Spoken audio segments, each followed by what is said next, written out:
dari Dinas Kehutanan. Salah satunya adalah Galo-Galo. Lanjut. Next lagi. Next lagi. Ini informasi saja, ada 5 skema dari perhutanan sosial. Di Sumatera Barat itu paling banyak itu adalah skema hutan nagari ya. Sudah 127 unit, karena rata-rata nagari yang ada di sekitaran kawasan itu rata-rata mereka daripada memilih skema yang lain, mereka lebih cenderung memilih hutan nagari, karena dari seluruh kawasan nagari yang ada di kawasan mereka itu memang berada dalam satu administrasi wilayah, sehingga lebih cenderung kawan-kawan kita di bawah itu mengusulkan skema hutan nagari. Lanjut. Lanjut. Ini lanjut saja. Lanjut. Nah, dulu 2015 perhutanan sosial ini tidak masuk dalam peta program kegiatan yang ada di dinas. Dia hanya berupa sub kegiatan saja Bapak Ibu. Sehingga kami sulit untuk menganggarkan bagaimana mensupport masyarakat ini. Beranjak ke 2016-2020 sudah masuk dalam alokasi anggaran, cuman baru dalam bentuk sub kegiatan. Sehingga di RPJM baru itu sudah masuk dalam Renstra dan RPJMD, sehingga mulai dari 2021 itu alhamdulillah sampai dengan saat ini tidak hanya Lebah Madu, program-program yang lain juga kita lakukan. Lanjut. Salah satu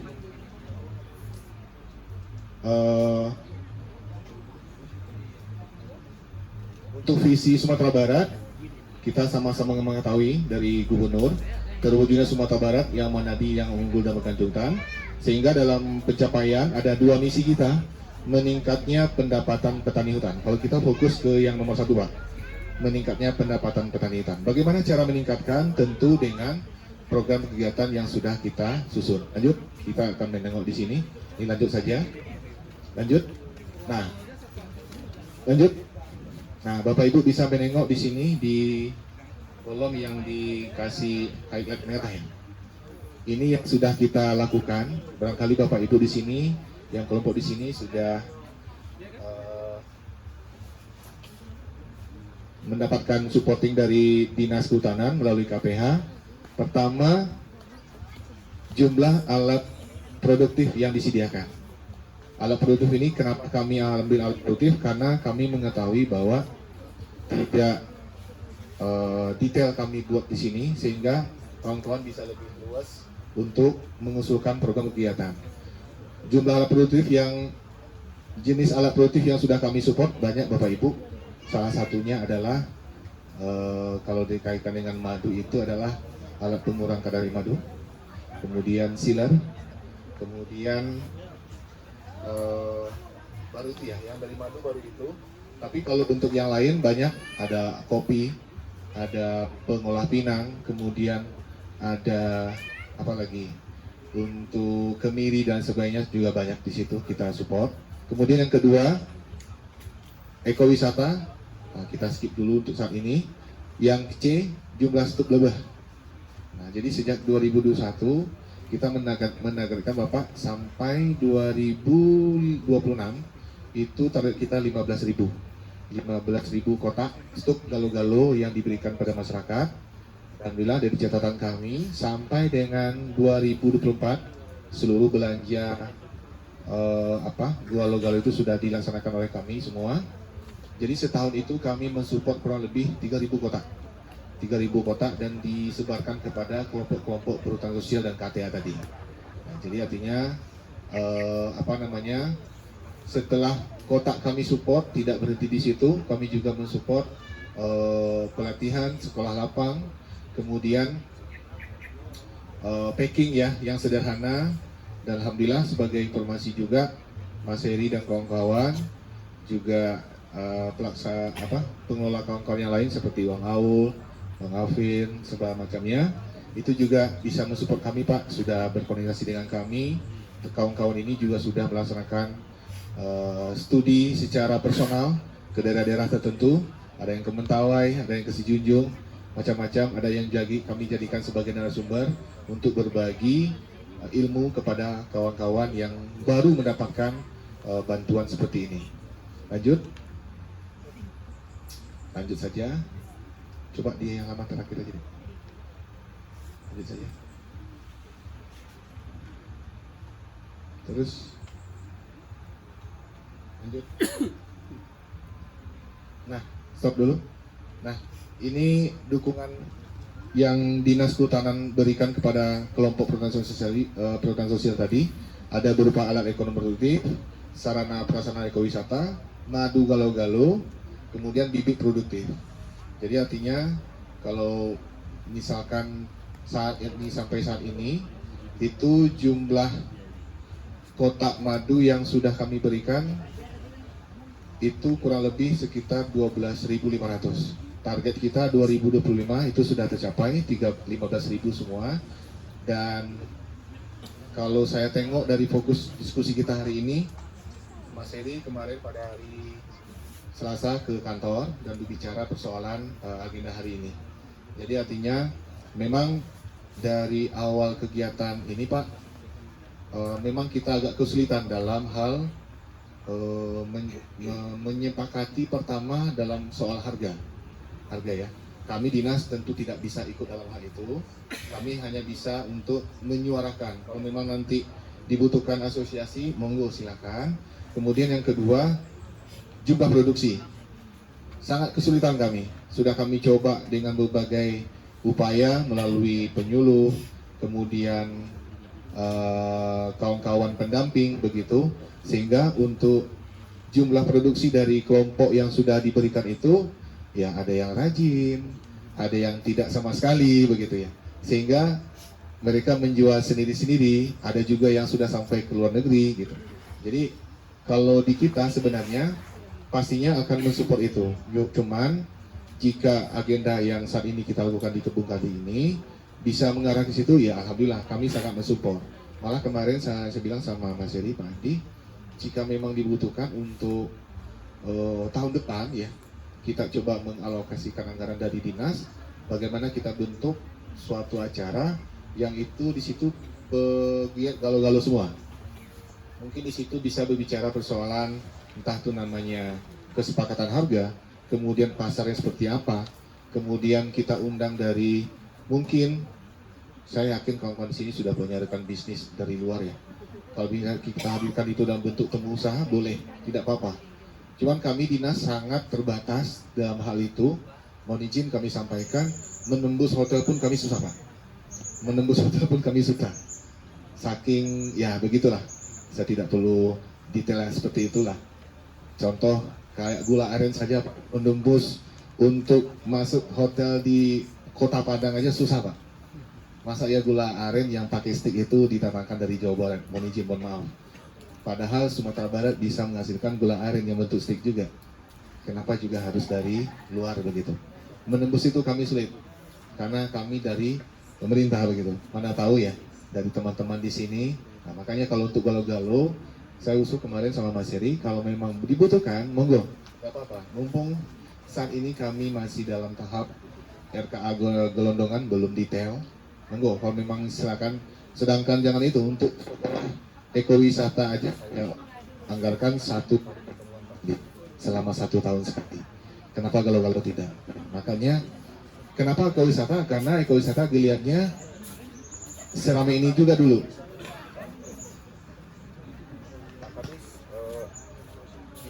Bisa nggak pertemuan wisata kita bantu dari dinas? Boleh, nggak apa-apa. Yang penting ada hasil, ada output, ada impact, ada dampak segala macam. Nah, barangkali bisa kita juga kemas ya begitu dengan agenda seperti itu. Cuman pastinya kesepakatan dari teman-teman semua untuk saat ini berkumpul di sini. Tapi yang pasti yang kami dari Dinas Kehutanan data coba di lagi paling akhir deh. Lagi.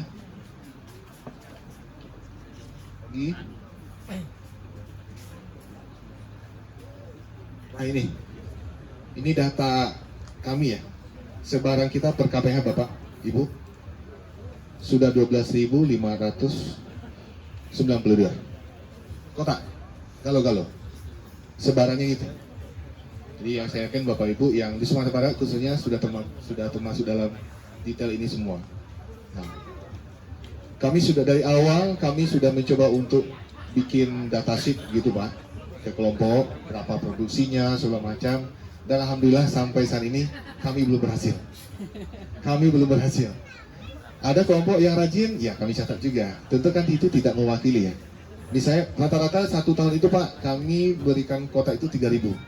Rata-rata 2.500 sampai 3.000.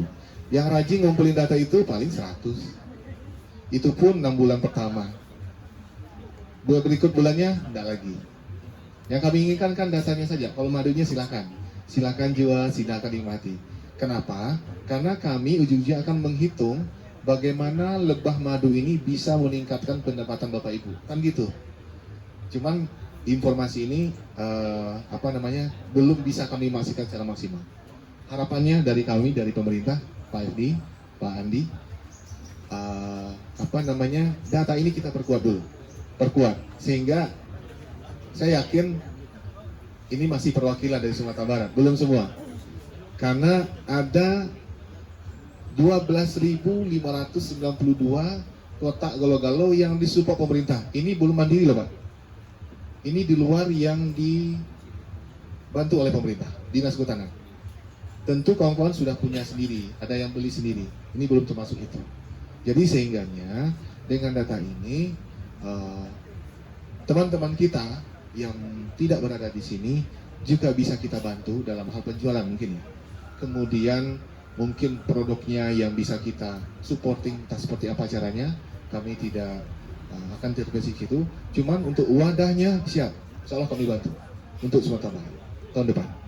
Jadi artinya harapan Pak Yos, Pak Kus sampaikan ke kami, kalau memang data ini diperkuat, data ini ada, kemudian ada muara yang akan kita tuju, tentu ini harapan kita bersama juga.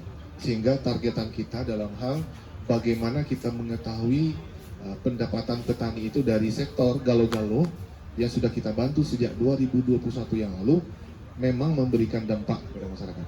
Kalau kita survei Pak, ada. Cuman kan itu belum terwakilan. Kalau survei kan dia hanya sampling saja, tidak sensus ya. Jadi artinya harapan kami ya itu tadi, untuk supporting yang sampai saat ini masih kami bantu. Slide berikutnya. Khusus galo-galo itu berikut. Untuk yang pertama, baris pertama itu sepaket dengan kotaknya. Ada alat panen, ada baju, sama bibit. Nah, untuk kesininya 2 tahun terakhir, Pak kami minta alat pengurang kadar air, kami support. Tapi belum semua, tapi ada beberapa. Pak kami minta sealer, Pak kami support juga. Nah, ini akan berlanjut sampai 2025 besok. Sehingga untuk pangsa pasar, jujur kami tidak sampai ke situ. Tentu teman-teman pebisnis, rekan-rekan mitra bisnis usaha yang paham. Cuman seperti yang Pak Andi bilang tadi, bagaimana kita mensupport dan memproduksi madu sebanyak-banyaknya. Namun dalam hal khususnya ketika madu itu sudah diproduksi dan dijual, entah itu dalam bentuk botol, kemasan, dan dalam bentuk apapun, kami juga intinya kelompok yang lain juga ingin kami support. Cuman karena keterbatasan jarak, waktu, segala macamnya, mungkin Mas Heri dan kawan-kawan, alhamdulillah saya dengar juga datang ke sini dengan swadaya ya. Itu alhamdulillah sekali, terima kasih. Namun kami juga memberikan harapan kami dari hasil seperti ini. Untuk yang saya usulkan kemarin sama Pak Kadis itu adalah, kalau memang misalkan nanti ada harapannya bisa terkumpul data begitu, sehingga teman-teman peternak madu yang lain itu bisa disupport juga. Misalnya kayak pesisir ada. Dari mana Pak? Dari mana? Dari lokasi mana? Tarusan. Yang Painan ke situ nggak ada ya? Nggak ada ya?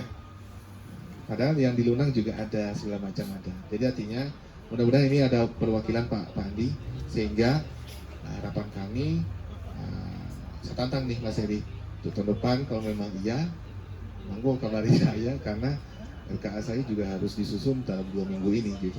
Kalau memang iya, kita lihat untuk seperti apa, itu kan terserah saja. Entah itu namanya temu usaha, temu bisnis, atau pameran berikut temu bisnis boleh juga, atau sekedar hanya FGD boleh juga, itu terserah saja. Cuman kami di Dinas, insya Allah akan selalu mensupport agenda ini, dan terima kasih kawan-kawan yang jauh-jauh datang sini sudah hadir. Biasanya kawan-kawan ini kita fasilitasi full package Pak Jasmi. Cuman alhamdulillah kawan-kawan sudah bisa datang dengan mandiri, alhamdulillah itu sangat luar biasa. Pastinya niatnya baik dari rumah, dan kami tampung lagi niat itu dengan untuk agenda tahun depan. Untuk itu. Nanti disuarkan dari Dinas Kehutanan ya Pak? Iya, insya Allah. Cuman pastinya gini, ya ekowisata aja saya bisa jadikan sebagai agenda tahunan loh. Kenapa Galo-Galo tidak? Karena Galo-Galo kan selama ini kan masih istilahnya nafsi-nafsi ya, masih main sendiri. Dan baru kemarin Mas Heri ketemu di kantor, Pak Tito, kami FGD besok bla bla bla bla. Oh, ya sudah. Kalau memang Mas Heri supaya sekali ayah gadang tapi yang kau berubah, ya sudah sekalian saja. Kan gitu. Jadi artinya biar dari pegiat Galo-Galo, pemerintah, KPH, dinas, pimpinan daerah juga mengetahui hal itu, sehingga ayo kita bentuk acara seperti itu. Mungkin itu Bapak Ibu informasi dari kami, kurang lebihnya kami mohon maaf. Saya akhiri. Assalamualaikum warahmatullahi wabarakatuh.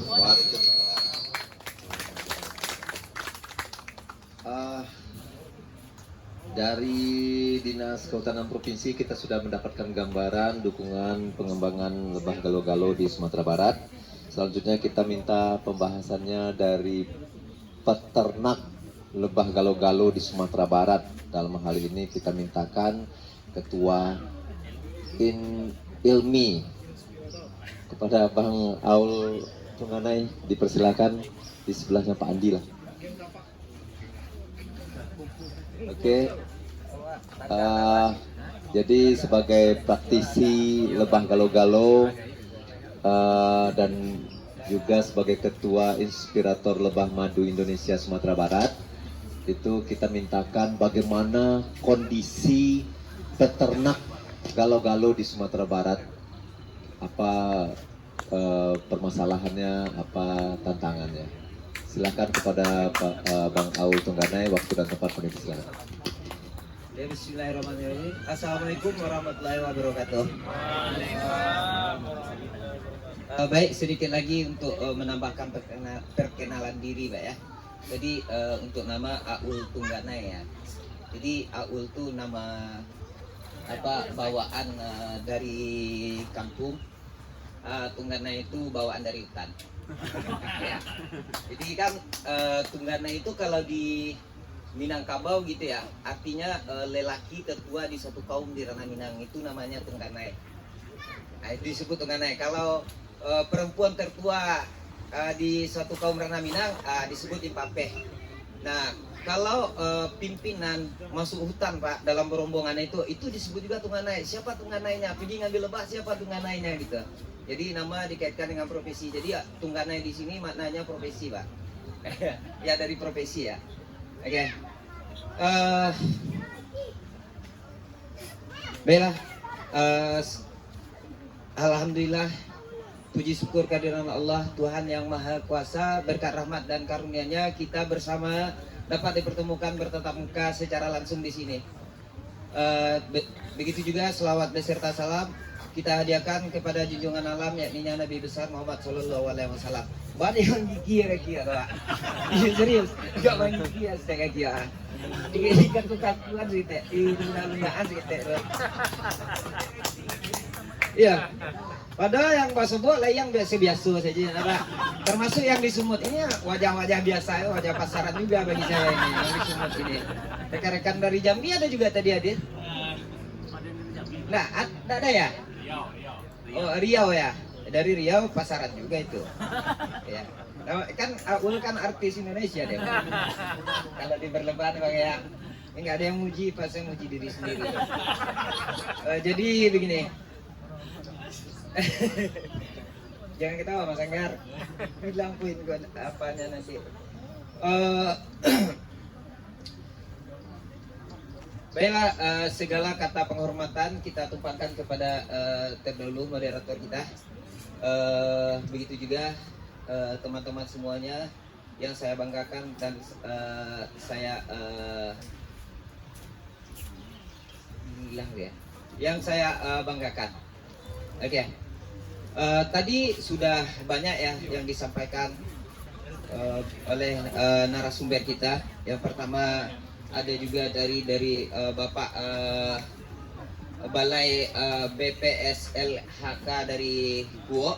Itu tadi sudah menyampaikan juga pengetahuan di bidang terkait untuk Lebah Madu Galo-Galo, untuk masalah perizinan tadi sudah disampaikan juga. Begitu juga kepada Bapak Tito tadi juga ya dari Dinas Kehutanan sudah menyampaikan juga bantuan data-data stok yang sudah dibantukan ke masyarakat, ke kelompok-kelompok Sumatera Barat. Alhamdulillah ya, kita masih ingat Pak ya, mulai dari 2017 itu awal pengembangan budidaya lebah madu di Sumatera, bukan di Sumatera Barat aja, tetapi ini di Sumatera. Nah 2018 itu mulai booming 2018 mulai booming. Nah edukasi budidaya lebah madu ini masuk ke setiap provinsi yang ada di Sumatera, di Pulau Sumatera. Nah puncaknya itu pada 2020 silap. Nah pengembangan budidaya lebah madu di Sumatera ini tidak hanya lagi terfokus pada budidaya lebah tanpa sengat pada 2020 itu, juga pada lebah bersengat jenis Apis dorsata. Nah, itu yang lagi banyak. Sebelumnya juga ada pengembangan dari Apis cerana Pak ya, di Sumatera Barat sendiri itu Apis cerana ini sebelum tahun 2000 atau sebelum tahun 2000 ya Pak Jasmi? Oh 84 mulainya Pak. Ya, kelompok itu ada tahun berapa itu Pak? Proyek contohan. Jadi udah lama kalau untuk di Sumatera Barat pengembangan lebah apis, tapi Apis cerana. Nah, tidak berkembang karena mungkin ya yang mengedukasikan itu juga tidak banyak seperti di 2017 ke atas. Nah, kita yakin sampainya ke puncak edukasi sehingga puncak pengembangan budidaya lebah madu di saat sekarang ini tentu tidak terlepas dari masing-masing peran dan wajah-wajah bapak-bapak semua yang hadir ini. Saya yakin abang dan bapak-bapak semua yang hadir ini mempunyai peran terhadap pengembangan tersebut.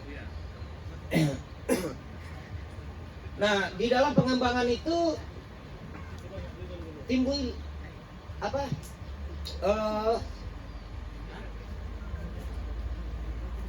setelah pengembangan tersebut timbul beberapa masalah. Yang pertama masalah budidaya dan memproduksi madu melimpah.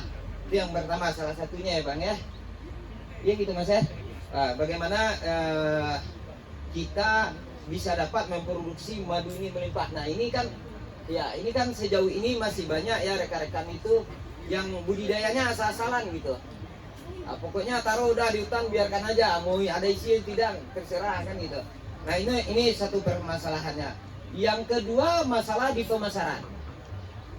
Nah, ini yang jadi dua ini yang aku lihat itu dua ini yang menjadi persoalan besarnya.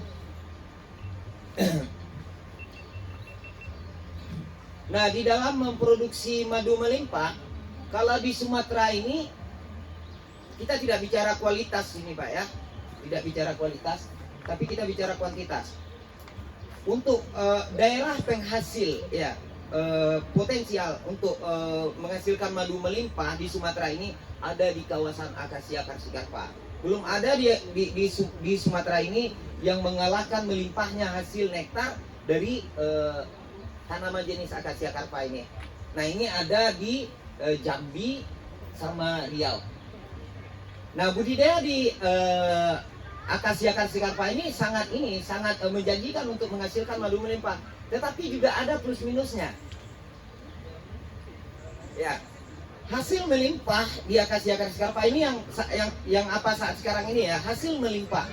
Tetapi warna kurang menarik, kurang disukai banyak konsumen dan buyer yang mencari madu saat sekarang, yang membutuhkan madu saat sekarang ini. Nah, itu minusnya di situ. Plusnya produksinya melimpah. Bahkan rekan-rekan yang sudah mencoba di sana, keluari aja udah 1 kilo, itu jarang yang kurang dari 1 kilo. Kalau di full vegetasi akasia karsikarpa. Tetapi tidak semua akasia karsikarpa juga yang dapat dijadikan untuk pengembangan budidaya lebah tanpa sengat. Sebab lebah tanpa sengat tentu nanti akan membutuhkan ini ya, resin. Nah, hanya batas sempadan dengan hutan konservasinya yang ada yang bisa yang dapat dilakukan, dijadikan tempat budidaya menghasilkan madu. Atau batas sempadan dengan hutan masyarakat, misal kawasan kebun karet masyarakat. Kalau di Riau Jambi biasanya kan perbatasan hutan akasia karsikarpa itu dengan kebun masyarakat. Kalau tanamannya itu kalau nggak karet sawit itu aja. Kalau nggak karet sawit. Nah, jadi yang di perbatasan karetnya itu bisa dilakukan pengembangan budidaya lebah madu untuk menghasilkan madu melimpah.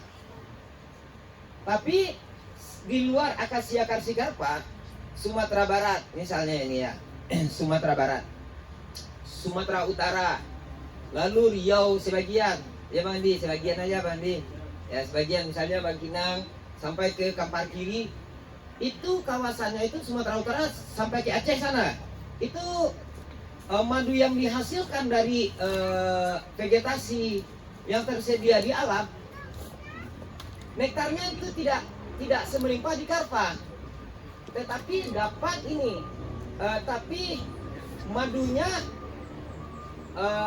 banyak disukai konsumen, ya, dengan warna yang terang, rasa dan aroma yang khas dan unik. Itu tidak ditemukan di karpa. Karpa itu rasanya itu aja, warnanya itu aja. Palingan berubah warna, rasa tetap berubah warna pada saat musim hujan. Biasanya di karpa itu kalau musim hujan warnanya biasanya makin terang. Itu yang biasanya. Baik itu yang dihasilkan melipera di apis lebah tanpa sengat, begitu juga apis melipera dan dorsata atau lebah siala. Nah, jadi kalau untuk menghasilkan madu melimpah, kita lihat ini ya, di Sumatera Barat, khususnya Sumatera Barat khususnya ya, begitu juga daerah Sumatera Utara, bagian pegunungannya, itu hanya dari tanaman ini yang berkepanjangan ya, dari Kaliandra pagoda.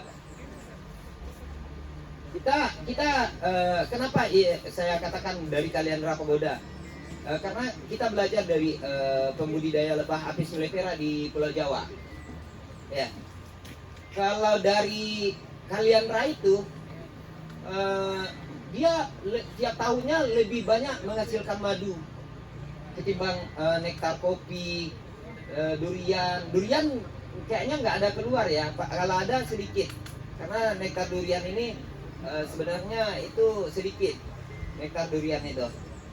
Tapi nektarnya banyak, tapi yang dapat sama lebah itu sedikit, karena keluarnya malam hari dan kelopaknya menghadap ke bawah gitu. Palingan nanti sisa-sisa sedikit aja, habis itu yang jatuh-jatuh di bawah itu yang dikumpulkan dapat sama lebah. Makanya di mellifera itu tidak ada menghasilkan madu di Pulau Jawa ya, nggak ada menghasilkan madu durian yang melimpah, itu tidak ada. Tapi pada saat musim bunga durian banyak bunga lain yang serempak musim saat itu, sehingga pada saat musim durian itu kita pembudidaya lebah madu banyak juga dapat menghasilkan madu melimpah. Tapi yang mempengaruhi biasanya bukan bunga durian, jadi gitu Bang ya, dikit-dikit cuma yang biasa. Rambutan juga melimpah. Nah, selanjutnya persoalan selanjutnya di pemasaran. Nah, di pemasaran ini saingannya tuh sangat ketat. Intinya gini, akhir-akhir ini tuh kita seharusnya yang jadi kompetitor kita itu dari luar gitu ya Bang Adi, Bang Seri ya, gitu ya Pak ya. Nah sekarang yang terjadi kita yang di dalam ini yang bersaing, sehingga mudah sekali orang lain menghancurkannya. Iya betul Mas Angga? Betul ya, mudah kali. Kayak saya aja Pak. Kebetulan ya saya juga sudah mulai ngirim ica-ica aja Pak ke luar negeri ya, ke Malaysia. Tapi ngirim ica-ica aja Pak, dikit-dikit gitu ya, dikit-dikit. Mereka cara masuk ke kita itu gini, tanya harga aku, nanti saya jawab 150.000 Pak untuk grosir, minimal 500 kilo gitu kan. Nanti dia screenshot percakapan WA kita, dia kasih lagi ke teman saya, misalnya Mas Anggar, anggap aja Mas teman saya kan, iya anggap saja begitu. Jadi dia kasih ke Mas Anggar ini, Mas Anggar kasih berapa ke saya, Aul bisa kasih segini nih, bisa kurang nggak gitu kan. Mas Anggar produksinya banyak juga, oh kurang 5.000 lah Pak, nanti oke deal harga, nanti dia screenshot lagi, kirim lagi ke Bang Andi. Sampai Bang Andi dia tawar 140. Oke, ini lagi. Itulah cara mereka menurunkan harga. Itu yang terjadi saat sekarang ini. Kita dibenturkan karena kita tidak kompak. Sehingga pasar itu jadi terkendalanya di situ. Rusak harga pasar. Yang selanjutnya itu musuh nyata kita. Ada yang punya dampak punya dampak besar juga ke pasar, ke harga, penetapan harga saat sekarang ini, ke harga pasar saat sekarang ini. Siapa tuh? Ini nyata musuh kita. Tapi ini apa? Yaitunya apa, pelaku oknum-oknum yang tidak bertanggung jawab. Nah, kalau kami menyebutnya dengan singkatan pelaku oknum SOS. S sirupan, oplosan sintetis gitu. Nah seperti Bapak Bapak apa tadi dari Balai mengatakan tadi madu apa istilahnya sama Bapak nih Pak? Madu KW gitu ya, madu KW. Yang saya rekam tadi Bapak menyampaikan madu sintetis sebenarnya. Madu sintetis lebih merujuk yang disampaikan Bapak tadi, madu sintetis. Nah, mereka bisa menyesuaikan harga permintaan. Kalau bayarnya minta kayak Bang Andi tadi nggak sanggup 140, mereka akan tawarkan. Kalau mereka tahu ada bayar yang nyari harga 140, dia sanggup 110.000. Dia bisa menyesuaikan harga dengan kualitas produk yang dia jual. Gitu. Tapi ngakunya murni ya dari lebah dan nektar. Ketika diuji pun nanti dengan standar SNI atau standar di negara mereka di Singapura apa itu lolos uji. Madu SOS ini Pak hebatnya lolos uji SNI, lolos juga uji standar madu di negeri Malaysia. Ini musuh kita ini. Ya musuh ini ya Mas Agar. Ya di dalam pemasaran ini musuh kan. Karena dia membranding barang dia itu murni. Ditambah lagi dia membawa nama organisasi, nama daerah gitu kan. Nah, ini kan sangat merugikan peternak yang diatasnamakan daerahnya sama mereka. Misalnya mereka sebut madu dari Sumbar, mereka enak aja mau jual 50.000 masih untung. Karena kenapa mereka masih untung? Karena pembuatan madu SOS itu dari larutan gula pasir. Jadi tidak, madu SOS itu dari larutan itu atau pemanis. Ada yang baru-baru ini pemanis itu apa namanya? Apa? Fruktosa. Itu satu. Nah ini yang lebih gawat lagi. Kalau pakai larutan fruktosa itu HMF-nya nggak ke apa dia? Masih normal dia Pak ya.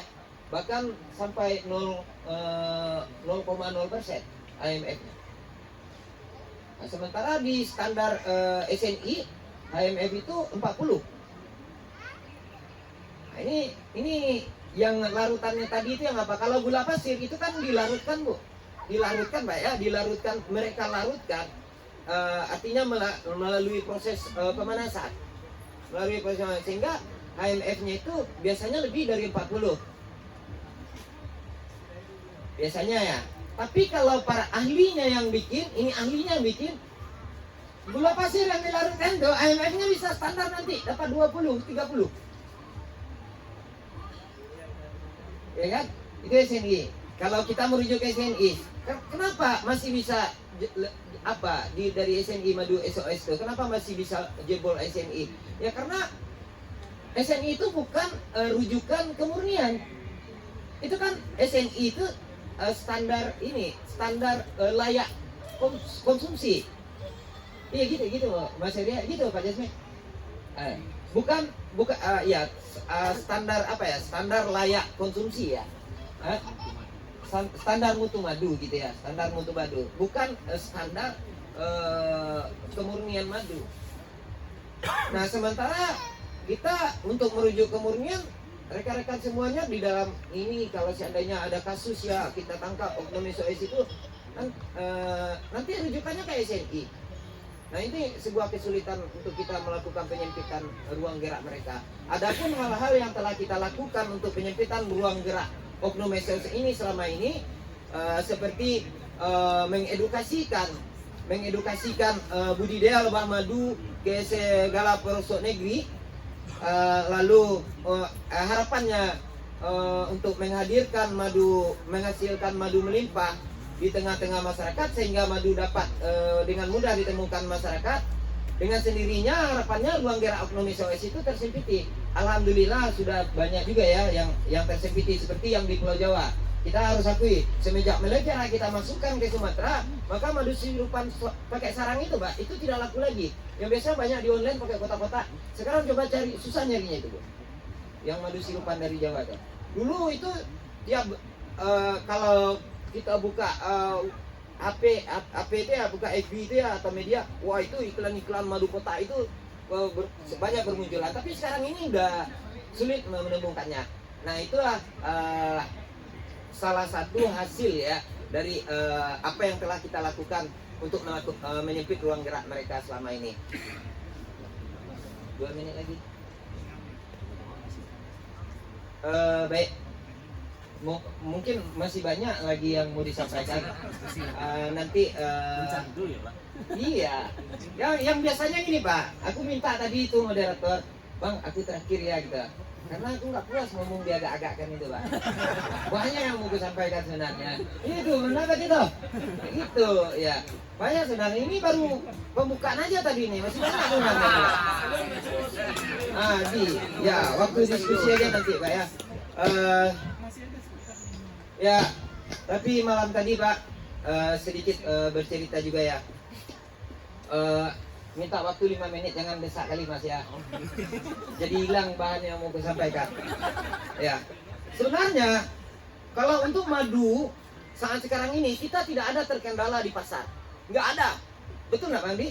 Nggak ada. Berapa ada madu, insya Allah ada yang nampung semuanya. Tetapi persoalan kita di harga.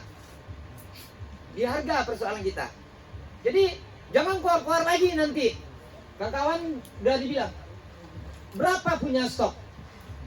Ada yang nampungnya? Nggak ada. Ini aja, ini juga ya, ada seorang buyer menyampaikan, Bang Aul, tolong pas diskusi nanti Bang Aul dirembukkan masalah harga.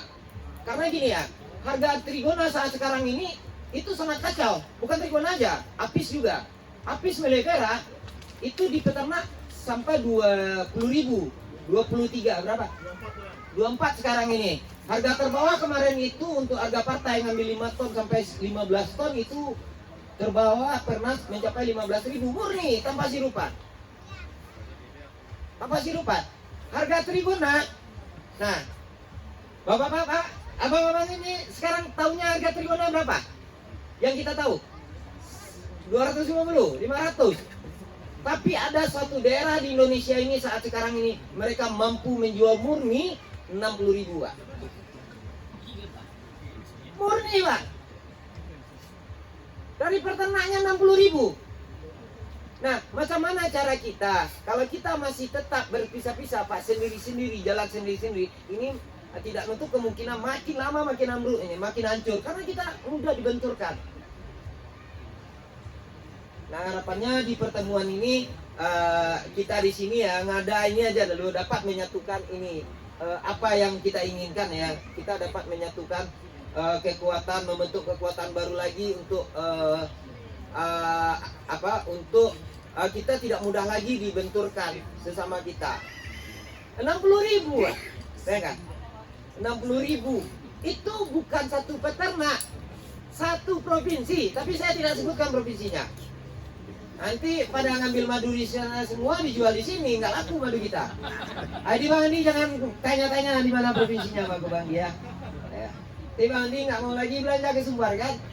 Belanja Bang Andi di situ langsung. Bang Andi ini kawan-kawan, ini sudah banyak juga membantu peternak-peternak kita di sini, tapi membantu konsepnya. Tidak memilih karena Sumbar ini maunya kita akan selama ini maunya kan menjual harga tinggi. Iya kan? Harga tinggi. Nah, sementara si pembeli itu maunya harganya murah kan gitu. Konsumen itu istilahnya gimana ya? Di hukum ekonomi ya Pak. Hukum ekonomi ketika pasokan melimpah tentu harga akan turun. Begitu juga sebaliknya. Nah, saat sekarang ini pasokan itu tidak begitu juga melimpah. Nah, contohnya melipera dulu nggak ada di Sumatera, otomatis melimpah lah. Berapa suplai melipera tiap bulannya? Ada 200 ton atau 300 ton Manji? 400 ton suplai melipera tiap bulannya. Semenjak 2020 kita edukasikan, kita masukkan melipera, kita ajak rekan-rekan membudidayakan melipera di Sumatera. Apakah suplai dari Sumatera, dari Riau, Jambi sama sedikit kawasan Palembang itu menambah hasil madu Indonesia, produksi madu Indonesia sebelumnya? Belum tentu. Karena kenapa? Karena yang di Pulau Jawa ini pindah ke Sumatera. Yang di Pulau Jawa ini tutup perusahaan mereka semua. Madu SOS itu tutup. Jadi melipera ini hadir menggantikan posisi madu-madu palsu, madu sirupan yang ada selama ini di Pulau Jawa. Tetapi waktu madu sirupan ada dulu harganya normal. Ini bukan sebelum saat pandemi COVID-19 saja, tapi sebelum pandemi COVID harganya normal, nggak ada turun-turun naik, nggak pernah terjadi hal seperti ini ya, turun naik harga itu di madu seperti saat sekarang ini dari 2020 gitu, itu nggak pernah. Dari tahun berapa madu mulai dikeluarkan, orang mulai mengeluarkan madu di apa untuk ngiring-ngiring jauh. Yang ada tokehnya aja, pengepulnya aja itu tahun 90-an baru ada pengepul di Sumatera ini. Tahun 90-an, 94, 95 ada di Sumatera, baru ada pengepul di Sumatera. Nah, itu harganya naik terus sampai 2020, sampai akhir pandemi. Nah, sampai pandemi COVID-19 itu harganya naik terus. Nah, setelah usai pandemi harganya turun. Kira-kira apa yang menyebabkan? Nah, udah Mas ya, 5 menit. Oke, 5. Nanti bisa minta waktunya lagi ya Mas. Ya, mungkin bagi teman-teman nggak penting apa yang aku sampaikan, tapi bagi aku penting untuk menyampaikannya. Jadi makanya minta nambah waktu lagi nanti ya Mas ya. Boleh. Baik, itu aja dulu. Assalamualaikum warahmatullahi wabarakatuh. Waalaikumsalam.